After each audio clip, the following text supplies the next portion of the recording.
సజ్జల శ్రీధర్ రెడ్డి రెండో రోజు కస్టడీ కొనసాగుతుంది. ఉదయం విజయవాడ జిల్లా జైలు నుంచి ఆసుపత్రికి తరలించి వైద్య పరీక్షల తర్వాత సిట్ కార్యాలయానికి శ్రీధర్ రెడ్డిని పోలీసులు తీసుకువెళ్లారు. నిన్న సాయంత్రం 5 గంటల వరకు సజ్జల శ్రీధర్ రెడ్డిని ప్రశ్నించిన పోలీసులు ఇవాళ పలు అంశాలపై ప్రశ్నిస్తున్నారు.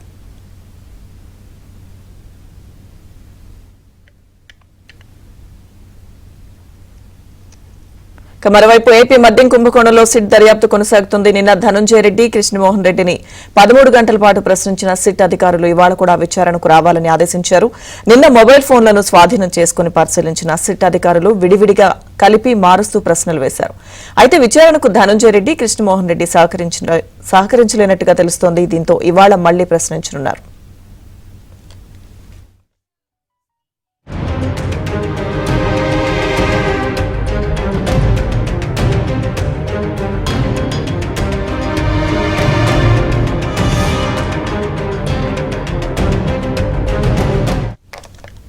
ఏపీ మద్యం కుంభకోణంలో కీలక నిందితులు ధనుంజయ రెడ్డి, కృష్ణమోహన్ రెడ్డి సిట్ సహనానికి పరీక్ష పెడుతున్నారు.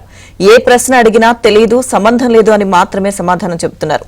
ఈ ఇద్దరి ముందస్తు బెయిల్ పిటిషన్ సుప్రీంకోర్టులో ఇవాళ విచారణకు రానున్నందున సిట్ కీలక నిర్ణయం తీసుకోబోతున్నట్లు సమాచారం.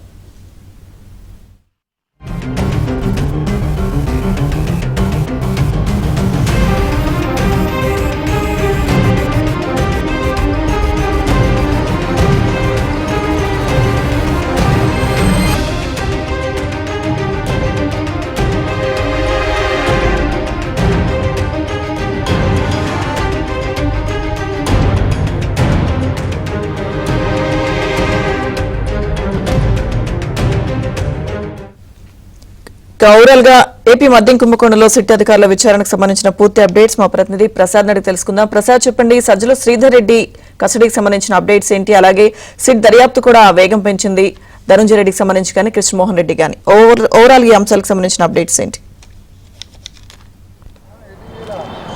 మద్యం కుంభకోణానికి సంబంధించి సిట్ అధికారులు దర్యాప్తును వేగవంతం చేశారు.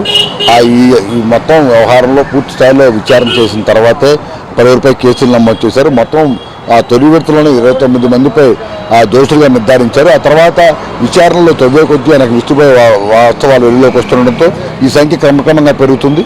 తాజాగా ఇటీవల గతంలో వైసీపీ ప్రభుత్వంలో ముఖ్యమంత్రిగా జగన్మోహన్ రెడ్డి ఉన్న సమయంలో ఆయనకు అత్యంత సన్నిహితంగా మెలిగి మొత్తం 4 ఏళ్ల పాటు సీఎంఓలు చక్రం తిప్పిన ధనుంజయ రెడ్డి, కృష్ణమోహన్ రెడ్డిలు ఇందులో దోషులుగా రావడం, 3 రోజుల నుంచి కూడా విచారణకు హాజరు కావడంతో మొత్తం వైసీపీ వర్గాల్లో కలవరం రేపడుతుంది.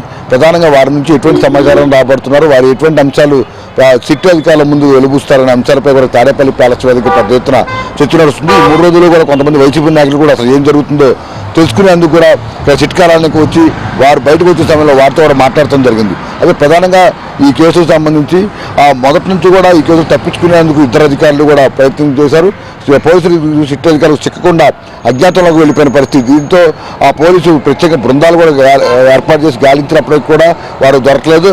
చివరికి సుప్రీంకోర్టులో ముందు ఈ శుక్రవారం వరకు, అంటే నేటి వరకు కూడా ఎటువంటి తొందరపాటు చర్యలు తీసుకోవద్దు, అరెస్ట్ కూడా చేయవద్దు అంటూ ఆదేశాలు వచ్చిన తర్వాత వారు సిట్ కార్యాలయానికి మొన్న మధ్యాహ్నం 2 గంటలకు చేరుకున్నారు. ప్రధానంగా నిన్న ఆ రోజు 8 గంటలు, నిన్న 13 గంటలు దాదాపుగా వీరిని విచారణ చేశారు. ప్రధానంగా ఆ రోజు మద్యం పాలసీ రూపకల్పన దగ్గర నుంచి తర్వాత డిస్టిలరీ కంపెనీల మార్పు కావచ్చు, అలాగే అప్పటి వరకు దేశవ్యాప్తంగా అమలవుతున్న బ్రాండ్లను పూర్తిగా తొలగించేసి సొంత తయారీ వ్యవస్థను ఏర్పాటు చేయడానికి గల కారణాలేంటి, దానికి సంబంధించి మొత్తం జిల్లాల వారీగా మద్యం ఈ పర్యవేక్షించేందుకు అధికార యంత్రాంగాన్ని ఏ దశల్లో ఏ విధంగా బదిలీలు చేశారు, ఎవరెవరిని ఎందువల్ల నియమించారు, దానికి సంబంధించి ఎవరు ఆదేశాలు వచ్చాయి, ఇలా అన్ని కోణాలు కూడా వారిద్దరిని తరచు విచారించారు. అయినప్పటికీ కూడా తమకు సంబంధం లేదు, తమ అధికారులుగా అప్పుడు ప్రభుత్వ ఆదేశాలను పాటించే తప్ప ఇందులో తమ పాత్ర లేదంటూ కూడా చెప్పుకొచ్చిన పరిస్థితి.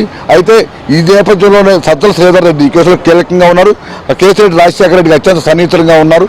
ఆయన రిమాండ్ రిపోర్ట్లో ప్రత్యేకంగా వీరిద్దరి పేర్లు ప్రస్తావించడం జరిగింది. ఈ నేపథ్యంలో నిన్న, ఈరోజు, రేపు 3 రోజులు కూడా పోలీస్ కస్టడీకి ఆయన్ని తీసుకున్న నేపథ్యంలో సిట్ అధికారులు నిన్న విచారణ కూడా చేశారు.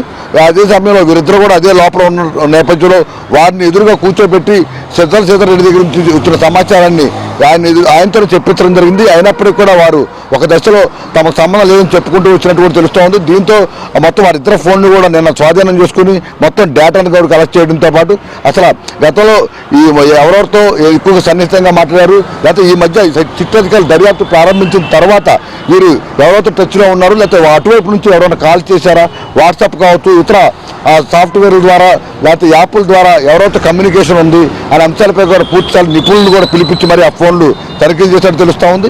అదేవిధంగా కొన్ని అంశాలకు సంబంధించి తాము వాటికి సంబంధించి ప్రభుత్వ ఆదేశాలు మాత్రమే పాటించామని చెప్పారు తప్ప ఎక్కడ కూడా తాము ప్రత్యక్షంగా పాల్గొనలేదు, తమకు ఇందులో ఎటువంటి సంబంధం లేదని కూడా తెలుస్తూ ఉన్న పరిస్థితి. మొత్తం మీద ఈరోజు సుప్రీంకోర్టులో ఎటువంటి తీర్పు వెలువడుతుందని అందరూ ఆసక్తిగా ఎదురు చూస్తారు. కొద్దిసేపటి క్రితమే ఇద్దరు అధికారులు కూడా లోపలికి వెళ్లారు. దీనికి సంబంధించి సాయంత్రానికి ఒక స్పష్టత వచ్చే అవకాశం ఉంది. మొత్తం మీద పెద్ద ఎత్తున చర్చ అయితే మద్యం కుంభకోణానికి సంబంధించి రాష్ట్ర వ్యాప్తంగా నడుస్తున్న పరిస్థితి కనిపిస్తుంది.